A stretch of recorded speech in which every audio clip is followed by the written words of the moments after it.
Teaser हम 1 हफ्ते 10 दिन में बता देंगे लोगों को। फिल्म और मतलब पूरी पिक्चर कंप्लीट हो गई, उसका अभी हम बैकग्राउंड चल रहा है यही राम मंदिर में। हम सफ़र साया एक बहुत ही अच्छी कहानी है। इंटरवल से पहले एक रोमांटिक लव स्टोरी चलती है, इंटरवल के बाद लड़की के जीवन में जो भूचाल आता है, शहर के एक मानिंद आदमी के द्वारा उसकी इज्जत लूट ली जाती है हीरोइन की, और वो सुसाइड करती है और फिर बारी बारी से सबका अपना बदला लेती है। तो हमारा हीरो जो है उदास और खामोश बैठा होता है, वो आत्मा सामने आती है, बोलती कि मैं तुम्हारी हमसफ़र बन करके आई थी, लेकिन इस वक्त हमसफ़र तो नहीं हूँ, लेकिन साया बन के हमेशा तुम्हारे साथ हूँ। हमसफ़र साया ही है जी। अभी तो फिलहाल रुक जाइए, हम बताएंगे आपको। मतलब हाँ बात वो है हाँ नवीन जी, मेरा दूसरा प्रोजेक्ट बहुत जल्दी लॉन्च हो रहा है, आप सभी लोगों को आमंत्रित करूँगा। दीवारें बोलती हैं, टाइटल है दीवारें बोलती हैं। दीवारें भी बोलते हैं। इंसान अपने जवानी के वक्त अपने परिवार के साथ, अपनी माशूका के साथ जो खूबसूरत पल बिताता है, और जब सब लोग उसे छोड़ के चले जाते हैं, तो वो उन बीते हुए पलों को, उन तस्वीरों को देखता है और बात करते रहता है। ये सब्जेक्ट है दीवारें बोलती हैं। कहाँ तक पहुँची कहानी? मतलब अभी स्क्रिप्टिंग हो रही है? स्क्रिप्ट कंप्लीट हो गई है, उसके बाद अभी म्यूज़िक का काम शुरू होगा। काफ़ी सराहा लोगों ने टाइटल को और सब्जेक्ट को भी, कि इंसान का अतीत उसके वर्तमान के साथ हमेशा जुड़ा रहता है। एक आखिरी सवाल आप दोनों से मैं जानना चाहूँगा कि कवि दरबार खान के बारे में आप क्या कहना चाहते हैं? वो उनकी, हमने जहाँ तक उनको देखिए, देखा है, पढ़ा है। मैं समझ गया आप जो पूछना चाहते हैं, मैं बता रहा हूँ। कविता एक ऐसी चीज़ है जो कवि अपने दिल के उद्गार, पद्य और गद्य दो चीज़ें होती हैं, तो दोनों चीज़ों से लोग भागते हैं। कवि की जब लाइनें शुरू होती है तो ये कब ख़त्म होगा नहीं पता चलता, क्योंकि उसके दिल की भावना जो है वो अथाह रूप से बहती रहती है। वो ये चाहता है कि अपनी बात सबको एकदम जैसे पानी बह रहा है वैसे सबको फैला दे। वक्त कम है लोगों के पास, कोई सुनना नहीं चाहता, कोई सुनना नहीं चाहता उन चीज़ों को। एक कवि का जो हृदय होता है वो बहुत ही सरस होता है, जो उसके दिल की बात होती है वो कलम के ज़रिए कागज़ पे उतारता है और फिर लोगों को वो प्रसारित करता है। तो कवि हृदय जो है वो एक कविता वही कर सकता है जो सच्चे दिल का हो और ईमान जिसका साफ हो, नीयत जिसकी साफ हो। तो बहुत समय के बाद जो है एक ऐसा वक्त आया है जो किसी कवि को स्टेज पर बुला करके बोला गया है कि आप अपने विचारधारा लोगों को बताइए। आज ऐ मेरे वतन के लोगों, तुम खूब लगा लो नारा, ये शुभ दिन है हम सबका, लहरा लो तिरंगा। जहाँ तक सवाल है देश प्रेम का, देश से बड़ा दुनिया में कुछ भी नहीं है। माँ हमारी दो हैं, एक तो हमारी धरती माता और दूसरा हमारी जन्मदाता माता।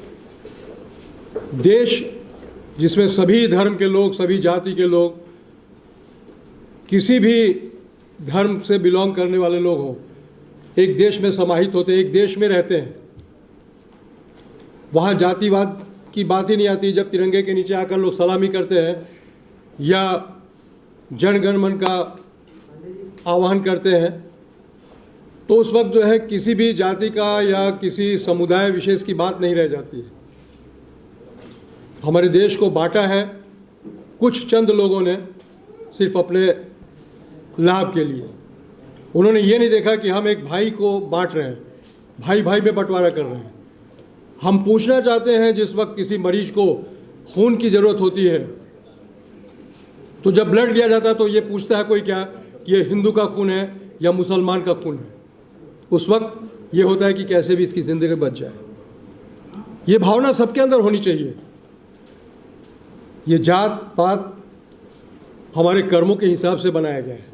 जो जैसा कर्म किया है, जो जैसा काम करता है, उसको वैसा दर्जा दिया जाता है। लेकिन खाना तो सभी गेहूं का ही खाते हैं ना, गेहूं की रोटी का, हवा भी वैसी सांस लेते हैं। और फाइनली अंतिम यात्रा में भी लोगों की ज़रूरत पड़ती है, 4 लोग कंधे पे और पीछे पूरा समूह, सारी चीज़ें यहीं रह जाती हैं। तो हमारा फाइनली ये कहने का मतलब है कि भाई एक दूसरे को प्यार से गले लगाओ। या मैं तो बहुत इनसे आज बहुत इंस्पायर हो गई, क्योंकि इतने दिनों के बाद में कुछ एक बोलते हैं ना कि देशभक्त, इन जब मुझे बुलाया गया था तब मुझे मालूम ही नहीं था कि ऐसे मैं इंसान से मिलने वाली हूँ जिनका इतना अच्छा बड़े पैमाने पे उनकी देशभक्ति है उनके दिल में। हम भी देशभक्त हैं, ऐसा नहीं है कि बोल नहीं सकते कि हम देशभक्त नहीं हैं, हम भी ये हिंदुस्तान की मिट्टी से ही बने हैं। तो मैं ये बोलना चाहती हूँ कि देशभक्ति हमारे सबके अंदर है, सबके अंदर, हर एक कोई जो भी हमारे यहाँ पे है, जो भाई बंधु सब लोग हैं। बट कुछ चीज़ें कभी कभी अलग हो जाते हैं, हमारे आंखों के सामने आ जाते हैं, जब हम सुनते हैं देखते हैं तो बहुत दुख होता है वो सब देख के। तो मैं ये कहना चाहती हूँ कि हर कोई जब यहाँ पे रहे तो अच्छे से रहे, प्रेम से रहे और अच्छे भाईचारे से रहे। मुझे लगता है कि जैसे इनका कहना है, इनके जो पोइट्री जो इन्होंने कहे सारे, ऐसा लग रहा था कि मेरे तो रोंगटे खड़े हो रहे थे कि इतने अच्छे लिखे उन्होंने, इतना अच्छा जज्बात उनके, बहुत बढ़िया लगा मुझे, बहुत इंस्पायर हो गई मैं। आज मेरा दिल एकदम खुश हो गया है यहाँ पे आके, आप लोगों के सामने आके। और कोई देश का गाना है आपके माइंड में? आप बताइए कि क्या खास लगा आपको देश प्रेमी में जो आपने इसको आगे बढ़ाने की ठान ली, और थोड़ा सा सर इस बारे में बताइए कि कैसे मुलाकात हुई आपकी सर से। और जी हाँ, आज से 15 साल पूर्व मैं करमाड़ इस गांव में रहता था, मेरे पड़ोस में रहते थे। उनकी और मेरी मुलाकात हुई। मुलाकात के दौरान उनका काव्य मैंने पढ़ा, एक गीत सुना। गीत सुनने के बाद मैं इतना बेहद प्रभावित हुआ। तुरंत बाद 3 दिन के बाद मैंने एक मीटिंग आयोजित करा और 1 लाख रुपए का आयोजन किया, और तुरंत बाद फरवरी के अंदर उसको वीर तुझे सलाम नामक एल्बम बनाने के लिए बॉम्बे आ गए। 2007 और 2007 की बात है, 6 की बात है ये। लगभग 2 साल म्यूज़िक औरंगाबाद में बनाया और संगीत स्टूडियो अंधेरी में वहाँ पे रिकॉर्डिंग किया और बड़े बड़े सिंगरों के साथ उनके जो काव्य हैं गवाया। और वीर तुझे सलाम नाम का एल्बम मैंने एक भावना की तौर पे, ना कि कमर्शियल, भावना के तौर पे मुझे इतना बढ़िया लगा इनके विचार। इनकी जो भावना है इतनी बढ़िया है, इतनी देशभक्ति की भावना है, मुझे इतनी भाग गई तो मैं इतना बेहद प्रभावित हो गया। तुरंत बाद मैंने, सिर्फ मेरी पगार उस टाइम में 3000 रुपये थी, फिर भी मैंने 1 लाख रुपए का नियोजन करा। और यहाँ आके बॉम्बे में आके कुछ भी मेरे लिए पूरा नया था इस यहाँ पे मैं, फिर भी आके यहाँ पे मैं वो एल्बम बनाया और लगभग 7-8 लाख रुपए खर्च करके उसको टी सीरीज़ के बैनर तले एल्बम को प्रकाशित किया। मुझे ये लगता है इनके जो विचार हैं, उनकी जो भावनाएं हैं, देश प्रेम की जो भावनाएं हैं, ये देश में क्रांति ला सकते हैं, वैचारिक परिवर्तन ला सकते हैं और युवा वर्ग में एक क्रांति ला सकते हैं, जो कि शैक्षणिक तौर पे या सामाजिक तौर पे एक वैचारिक परिवर्तन आके पूरे देश में एक परिवर्तन आ सकता है।